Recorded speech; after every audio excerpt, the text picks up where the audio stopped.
the iron flute. Case 10. Yakusan holds it.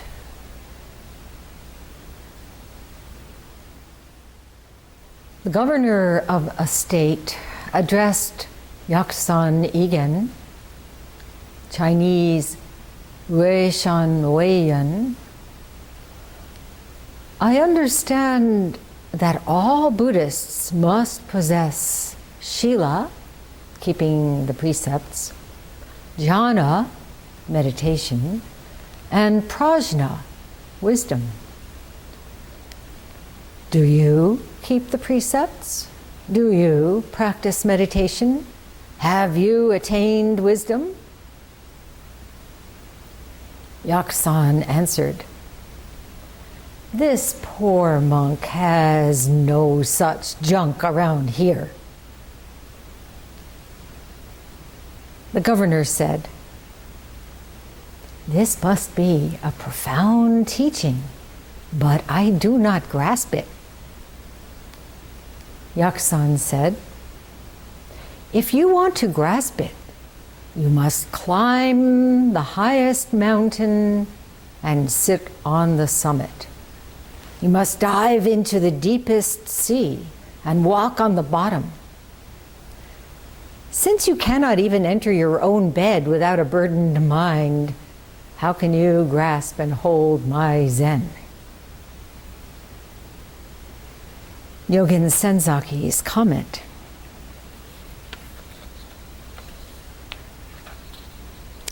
When one keeps the precepts, one can meditate well.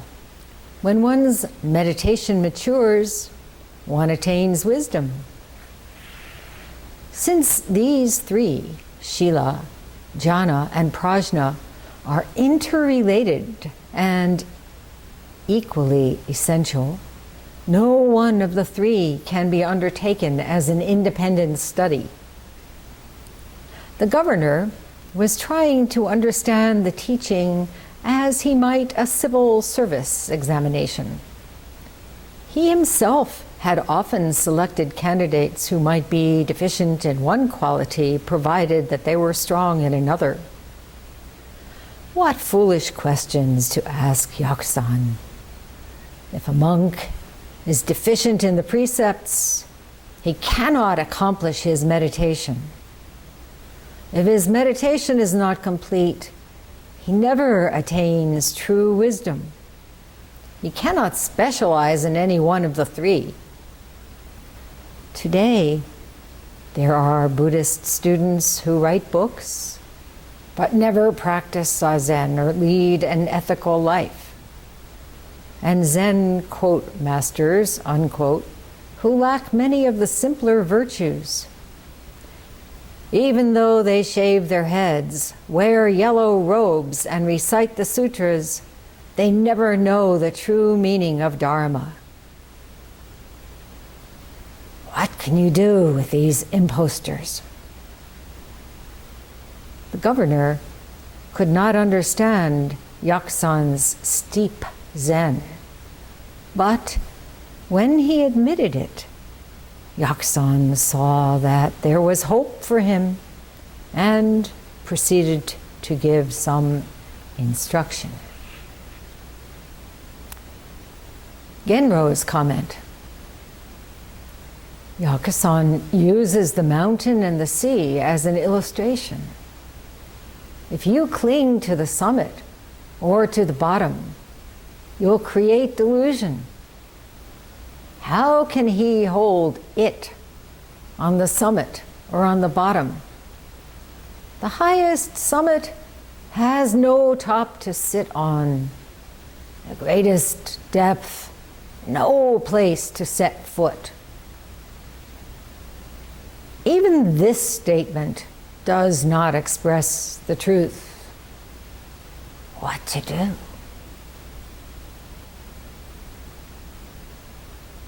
Go out and work in the garden, chop wood. Fugai's comment. Stop! Stop! Don't try to pull an unwilling cat over the carpet. She will scratch and make the matter worse. Nyogen Senzaki's comment. Now, how will you express it?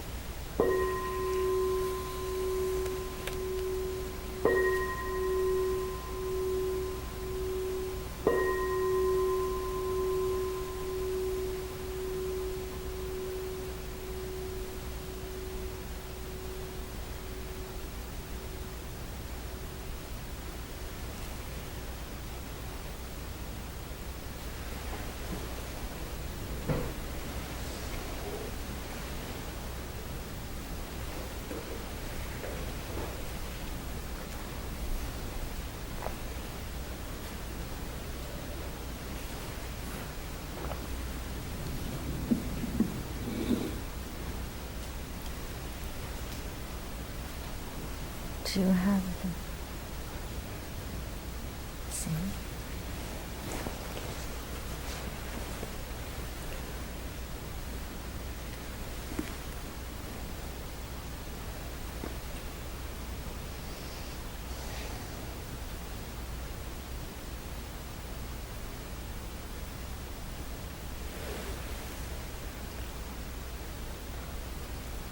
Happy middle day of session. The whole universe is happy. Anyone here not happy? Please leave.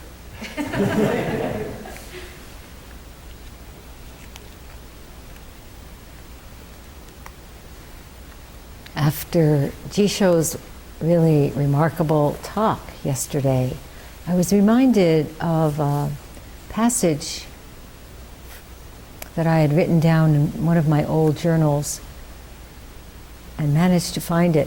It's by Darlene Cohn. She suffered for many years from chronic illness, rheumatoid arthritis, and was a teacher at San Francisco Zen Center. Did you know her? You? Yeah. So after many, many, many years of incredible pain, then she got ovarian cancer. She died at 68. January 12th, 2011. So I had just been installed as abbot here and heard of her death. But I wanted to read you her statement about using the practice to achieve health goals, which she says is a narrow and vulnerable achievement. Our relief from pain and our healing have to be given up again and again to set us free of the desire to be well. To set us free of the desire to be well. Otherwise, getting well is just another hindrance to us, just another robber of the time we have to live. Just another idea that enslaves us, like enlightenment. Another idea that enslaves us.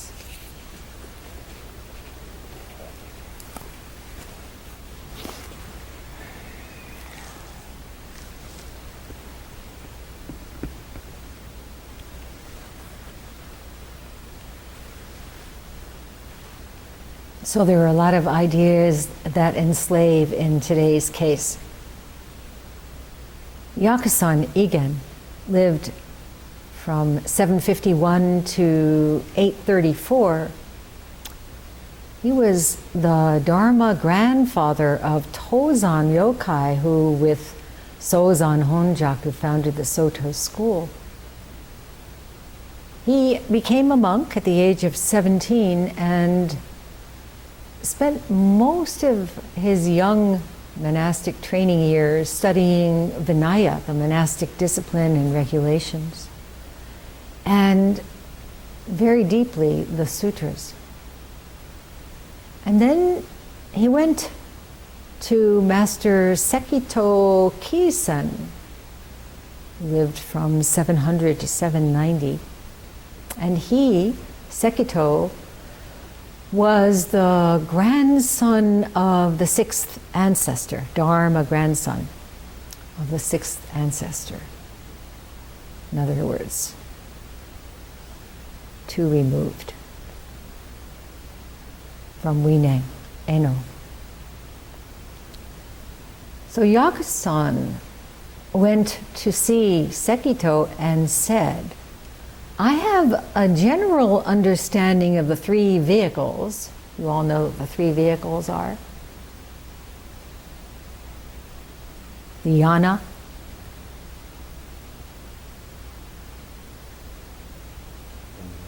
Hinayana, which is Theravada. Next yana, Mahayana, and Vajrayana. So these three. He said, I have a general understanding of the three vehicles and the 12 divisions of scripture. For that I will not ask you. But anyway, lots of study, many, many texts.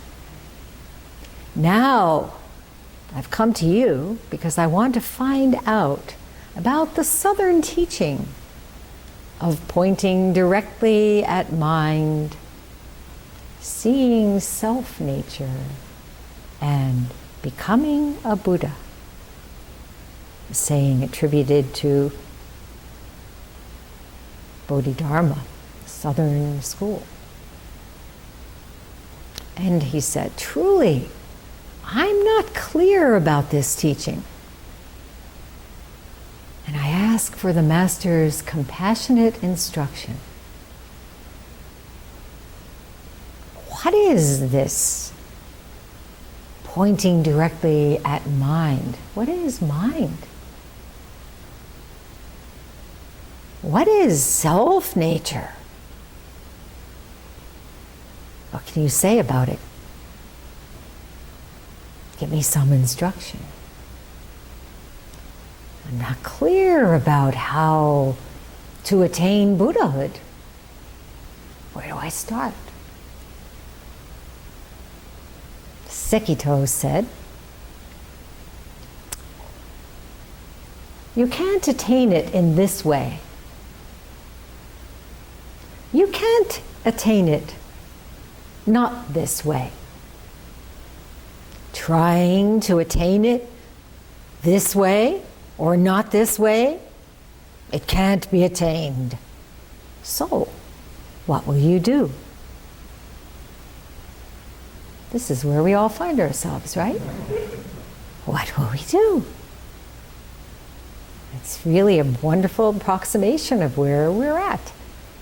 This way, I tried this, didn't work, tried that, didn't work. It worked for a little while, but didn't work for very long. I'm back where I started. So we have to put them both aside, right? Put them both aside, and then what? Well, Yakusan was confused, and so Sekito, feeling great compassion for him, said, go away. Go to Baso Doitsu's place. Baso Doitsu, we all know well, right? Great master who was Rinzai's Dharma grandfather through Yakujo Ekkai and Obaku Kyun Zenji. So he went to see this great Baso and asked the same question. Baso said, sometimes I teach it by raising my eyebrows and blinking my eyes. Sometimes I don't teach it by raising my eyebrows and blinking my eyes. Sometimes raising my eyebrows and blinking my eyes is it. Sometimes raising my eyebrows and blinking my eyes isn't it. So, what will you do? At these words, Yakusan experienced insight. You too, right? Great laughter. Wonderful. Sometimes. Sometimes. Anyway, he stayed with Baso, served as his attendant for 3 years. And one day, Baso said, "There's no advantage to seeking advantage. Nothing is accomplished by seeking something.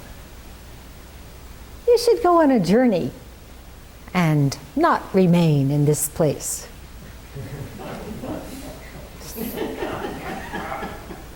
Sayonara. He was Chinese. What would he say? Say it louder. Daijin. Daijie. Time to take a step off the 100-foot pole. You've done so well. Get out of here. So, Yakusan went back to Sekito, where he had been so confused. And there he deepened his realization and became his Dharma heir. And later on, he went to live on Yakusan, the mountain, from which we have his name, in present-day Hunan, like the other case we had. And so when he first got there to the mountain, of course there was no temple, so he asked the village headman, "Could you give me a cow's shed?" And the headman did, and he settled in there with a few students. And a few more students came, and eventually they built him a hut, and a few more students came, and the governor heard about him, and so we have today this case. Yakusan holds it. Very interesting title. In Zen, we have these two paired phrases: holding fast and letting go. Holding fast is like Umon's great Kan barrier.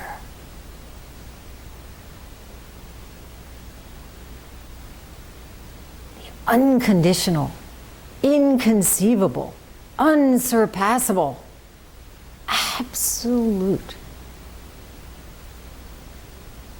And we might say, what is Zen? Kan.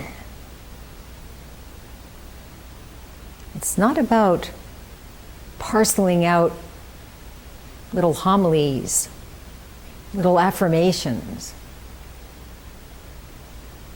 making nice.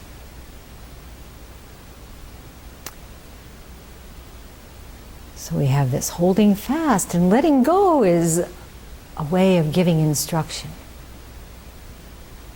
Not to take away the student's independence, but to give some pointers.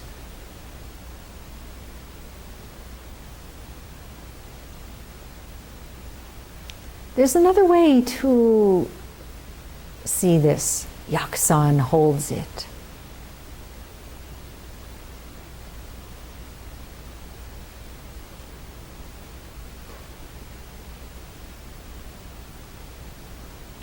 What's he holding?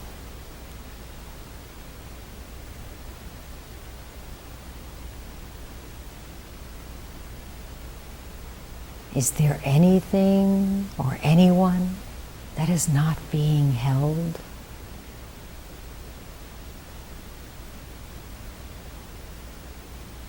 Some of you come from Christian backgrounds and you can sing along with me, even though I don't come from a Christian background. He's got the whole world right? In his hands. This is really amazing to feel this way.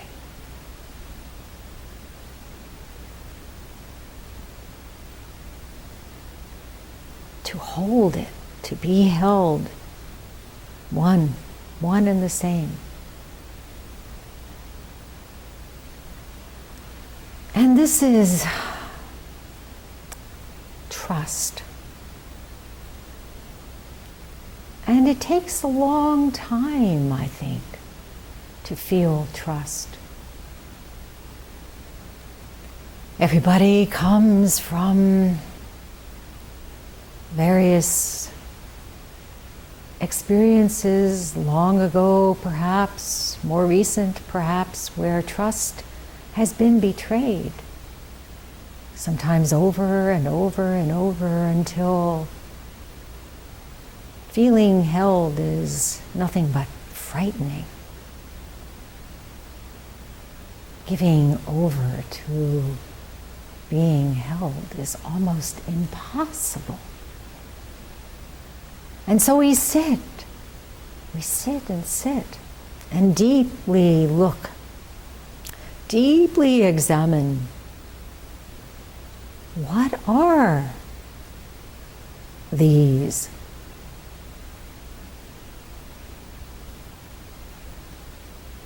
Impediments to trust? How have they become so much a part of our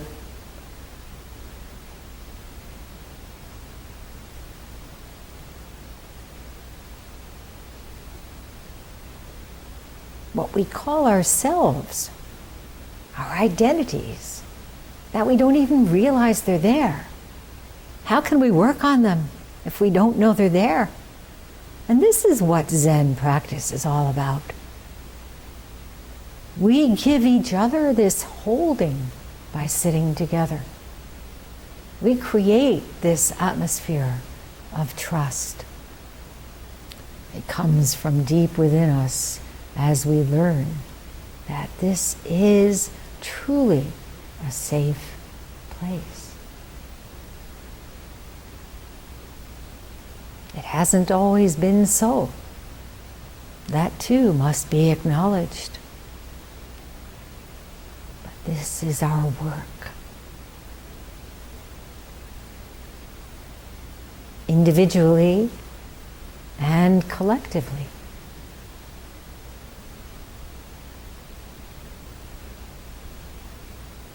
So when we see these things come up, we feel these old patterns, the tendency is to be judgmental about them. That's exactly the wrong way to go. To be tender toward ourselves is crucial. Whatever we notice happening again and again, reactively, the more we sit, the more we see those patterns, and we can identify them. Oh, there's that inner censor again, or there's that need to hide again, or there's that strong, undeniable wish to run away.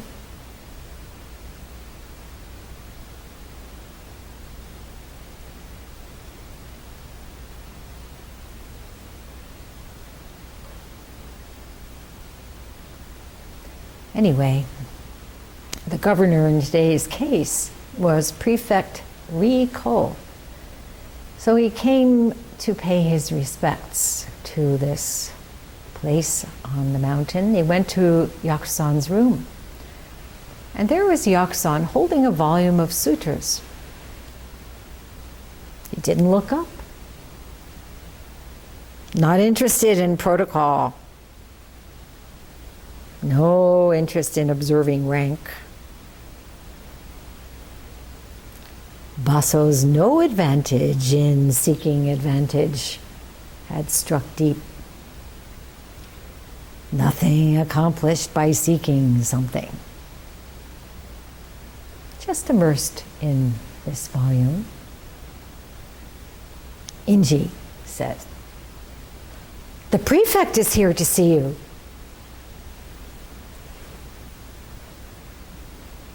So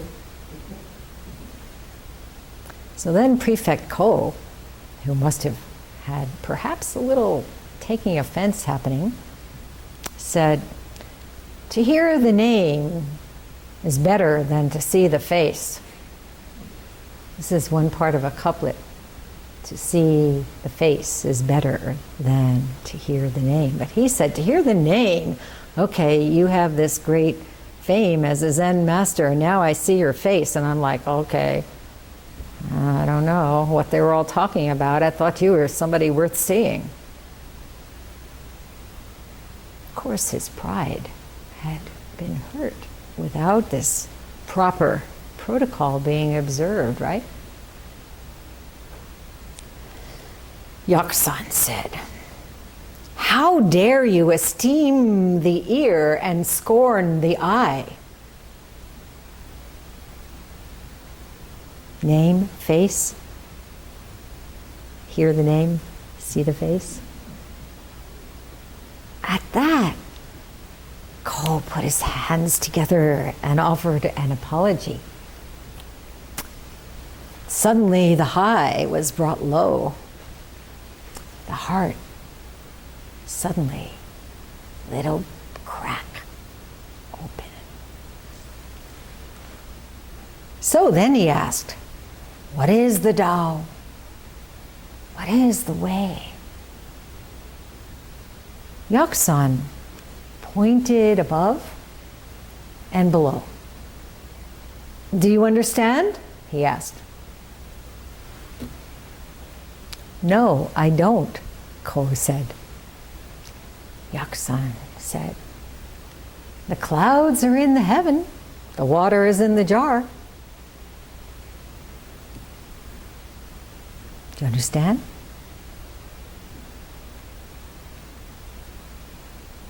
Ko bowed deeply and then asked the questions in today's koan, these 3 questions, which of course could only have been from his own standpoint.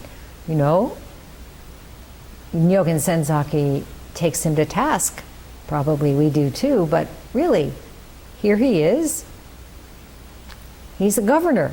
Of course he's concerned with what we might say conventional truth or propriety. So he asks. He's thinking, okay, here's this Buddhist teacher. I understand that all Buddhists must possess Shila, keeping the precepts, jhana, meditation, and prajna. How about you? Right? Tell me how you uphold Buddhist teachings. Are you an upstanding Buddhist? Proper conduct? What are your efficacious practices?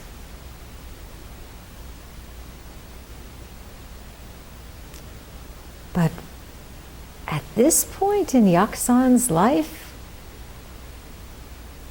how to follow rules and regulations, the Vinaya, Sutra study,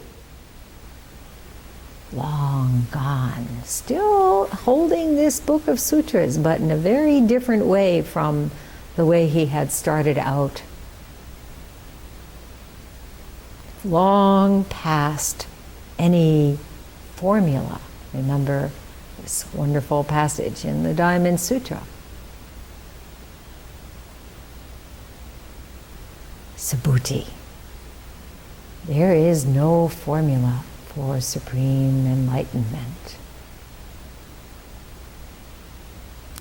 So he responds, this poor monk, by poor, he doesn't mean without money and material goods.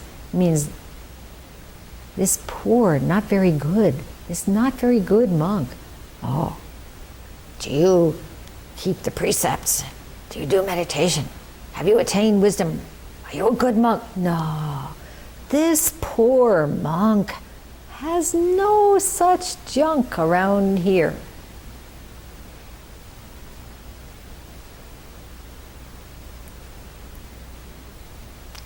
Do you possess the precepts?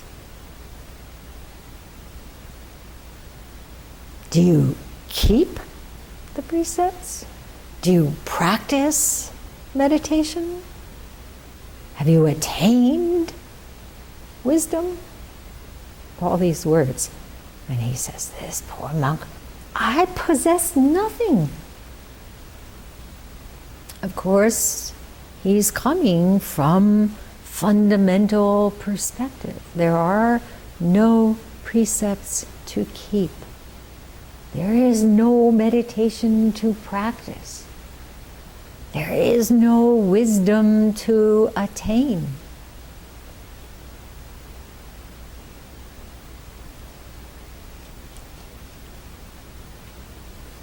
Easy to misunderstand. But we have Master Rinzai saying something rather similar to this in chapter 12 of Kanben, Cross-Examinations. One day, the governor visited the master. When they met in front of the monks' hall, he asked, "Do the monks in this hall read sutras?" The master replied, "No, they don't read sutras." The counselor then asked, "Do they practice Zen?" The master said, "No, they don't practice Zen." Counselor O, the governor, then asked, "If they don't read sutras and don't practice Zen, ultimately, what are they doing?" The master said, "I just let them become Buddhas and patriarchs."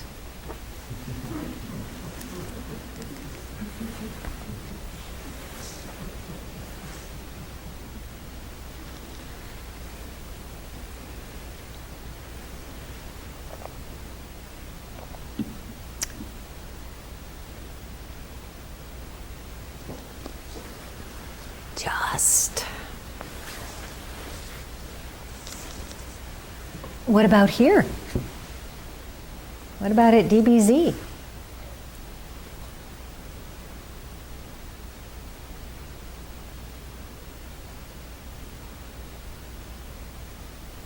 Well, you might say, here we sit on these hard tatami, right? Listening to these old cases. But truly, we have no students doing practices. We have no idea about chanting, about sitting. Just chanting Toraya. Just sitting.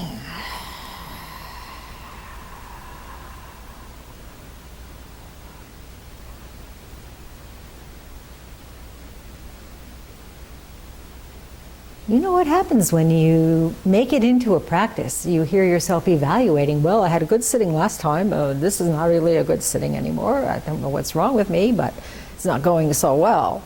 Or why do we have to chant that? Oh, I can't believe it. Go on and on and on and on. So that's what happens when we have practices. Just sitting, just chanting, just washing dishes.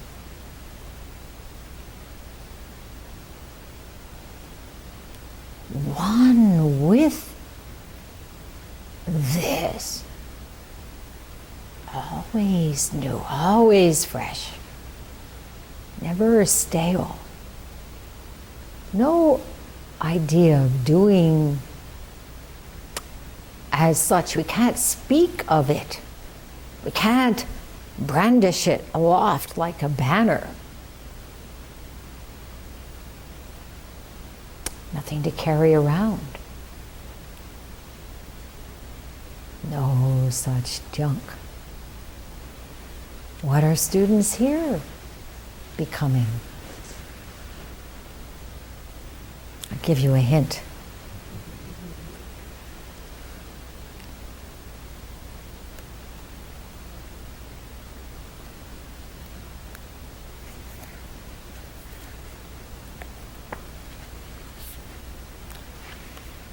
Soen Roshi said, "It was my youthful fantasy, an ambition that was really not an ambition, to construct a training center for producing great bodhisattvas on that Daibosatsu ridge in Japan where he was staying in a little hut as a young monk. It so happened that the dream of building a training place on that Daibosatsu ridge came to fruition through the spontaneous activity of the Dharma, but not in Japan. It happened on sacred land, deep in the Catskill Mountains of New York State, a place like Yamato Prefecture in ancient Japan, where deer visit and play. There is a clear lake called Beecher Lake, surrounded by thousands of acres of national forest. It is an almost infinite wilderness and is a place where true Dharma friends can gather from all over the world. A place not limited just to Buddhism and Zen.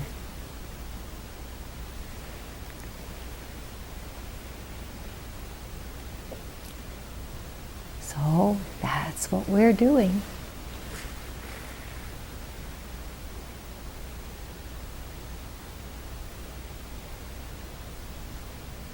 Just becoming the bodhisattvas we are.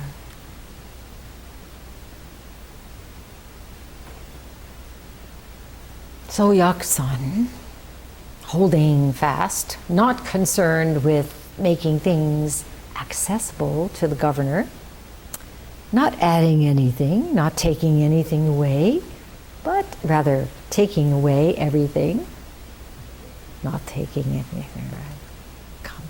Not adding anything, and instead taking everything away. But to his credit, the governor said, "This must be a profound teaching, but I do not grasp it." To have that, you can feel there is this opening, there is this real wish to be transformed. And we come with that when we come here to session.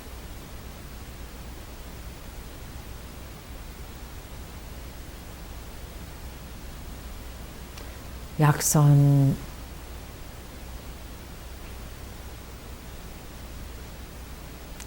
you have to see it for yourself.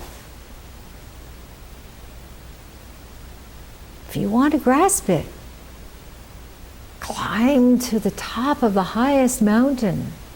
Sit up there on the summit. Go to the bottom of Beecher Lake. Walk around for a while.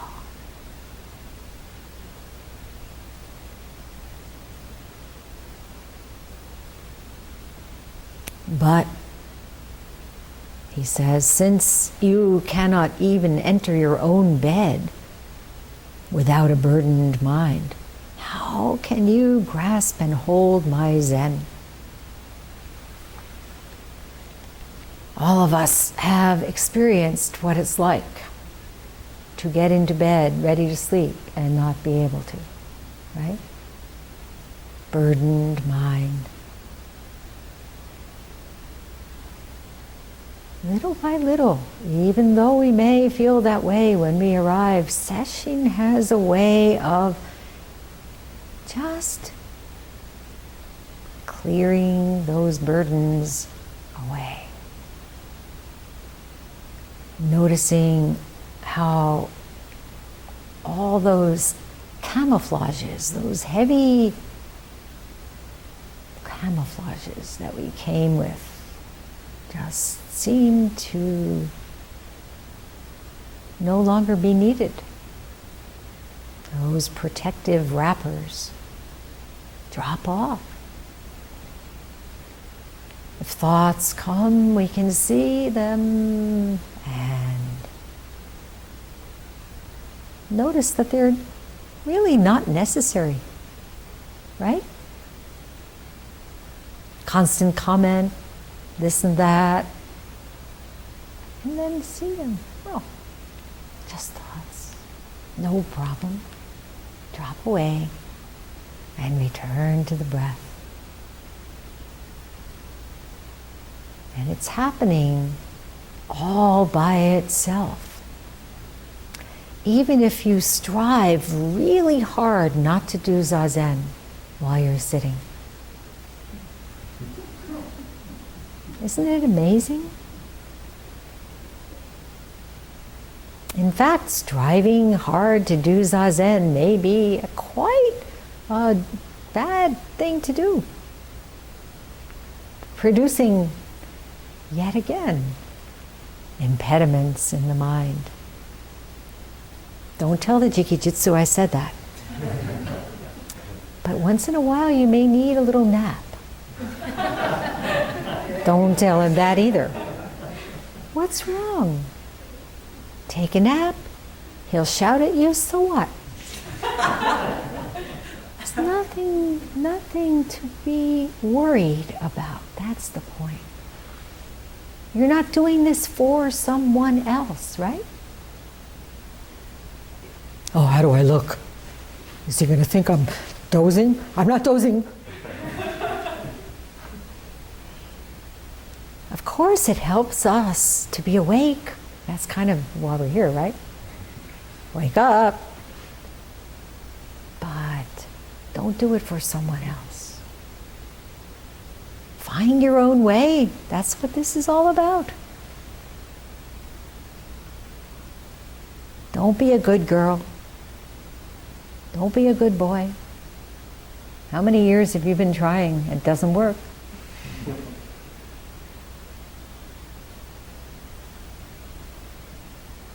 And as we just relax into the wondrous present, these veils just part all by themselves. They were never there to begin with.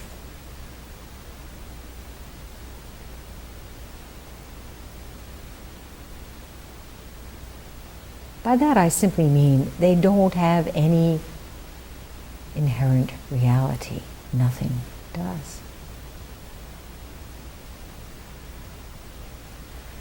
So, attainment, achievement, accomplishment, advantage are all run through with the same sword in this Yakusan's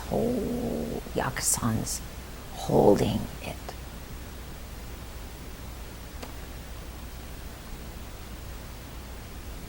No one can do this for us.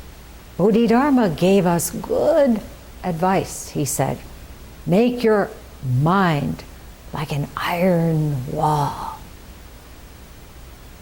You do this. You embrace. You become this Khan. Feel it within you. Then you won't have to worry about sitting up straight. Right? You are this.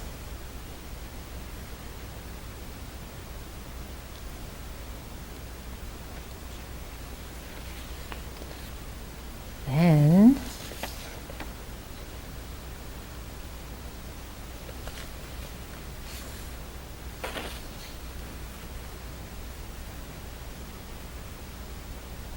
the matter of sitting choicelessly. This is another very important aspect of what we are doing here. We think we have a choice to come to session. We think we have a choice of when to come to session. We think we have a choice of when to leave session.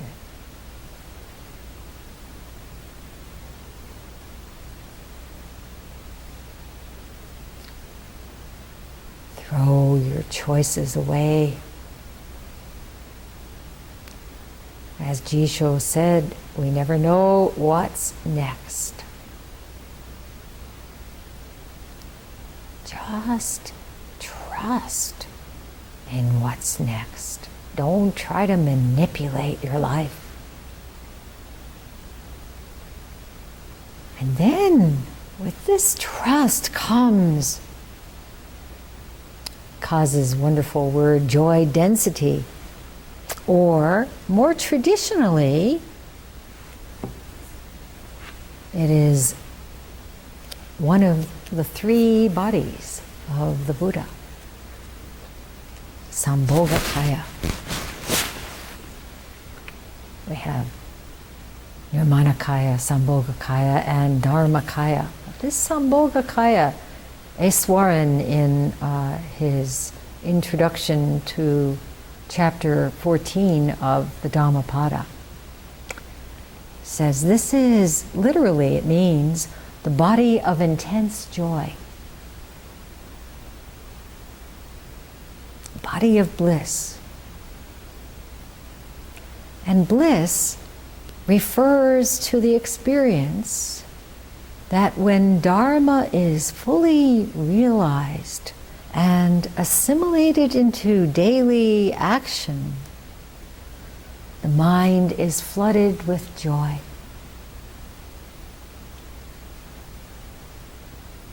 If one is established in Dharma at every level of awareness, then from the everyday to the unconscious, every level of awareness, from the everyday to the unconscious, then at the time of death, this joy is not broken. In fact, I would add, this joy simply carries us through that amazing transformation.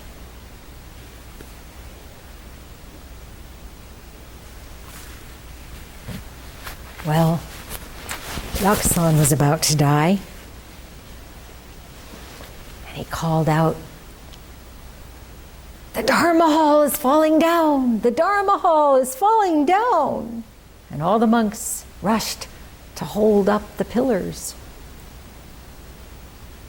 He clapped his hands, laughed. "You don't understand my meaning," and passed away.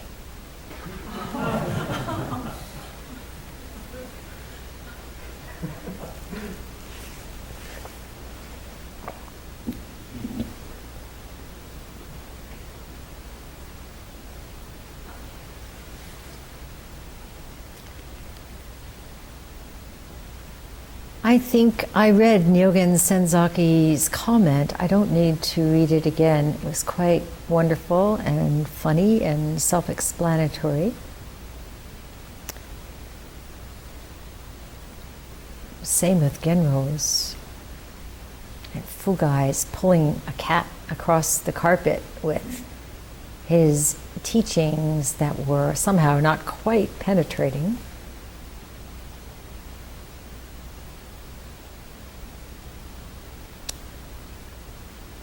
So Nyogen Senzaki asks, how will you express it? We are expressing it right here, right? Right here. Sitting at this moment, in this place, feeling Nabudai-bosa, Nabudai-bosa, Nabudai-bosa.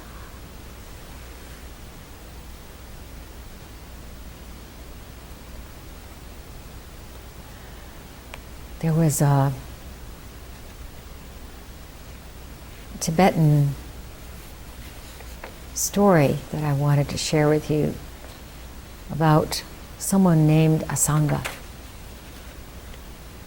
who went to a cave, practiced there for 12 long years, and was doing this solitary retreat because he desperately wanted to meet face to face with Maitreya Buddha, the benevolent Buddha, who will appear in our world as the next Buddha when? 5,670,000,000 years from now, when he ends his life in the Tushita heavens. So Asanga did not want to wait that long. And so he devoted his practice to encountering the benevolence of Maitreya. His mind was quite profoundly receptive. We may say ready, but he wasn't aware of the deep changes that had taken place within him. Some of you evaluate what happens to your zazen.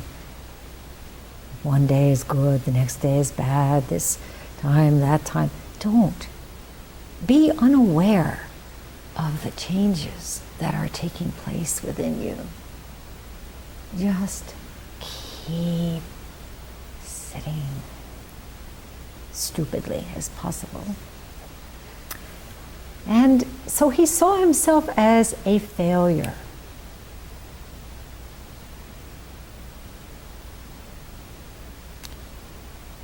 He had been on the verge of despair before, during his 12 years in the cave.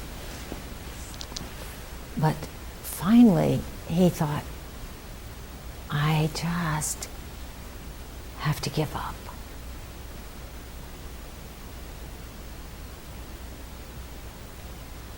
And he was deeply distressed by his lack of progress and decided to leave his hermitage. And while he was walking the path back to the secular world, he came across a howling dog by the roadside. He stopped, and as he looked closer at this dog, he saw a gaping wound filled with maggots. He was so moved. Forgetting his depression, he knelt down by the dog and tried to think, how can I save this dog from the invading parasites without harming them?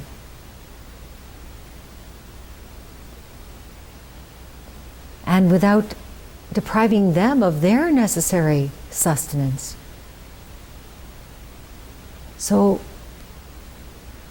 he took out a knife and cut some of the flesh from his thigh and placed it on the ground next to the dog, intending to carefully lick off the maggots with his tongue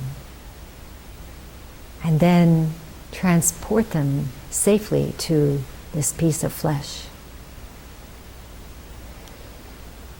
He drew his face close to the oozing wound and was so revolted that he had to close his eyes. He stuck out his tongue to lift up the maggots, but his tongue never touched anything. He opened his eyes, everything had disappeared, vanished. What stood before him was Maitreya. Asanga said, why haven't you responded to my calls all these 12 years? Maitreya said, I was always with you. But it is only now that your compassion has become strong enough to sweep away the veils in your mind. Those veils have kept my presence unknown to you. Asanga was still somewhat doubtful. Maitreya said, okay, I'll prove it to you. Carry me on your shoulders into the village. So Asanga put Maitreya on his shoulders and walked to the village.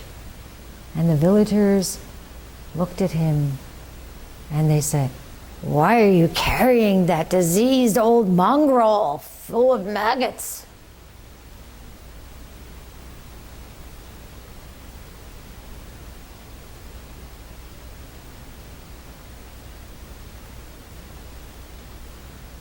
This is, of course, hard for us to believe, but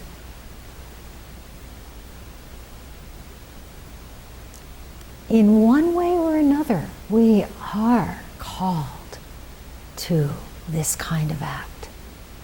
And we are here training as bodhisattvas on this great bodhisattva ridge.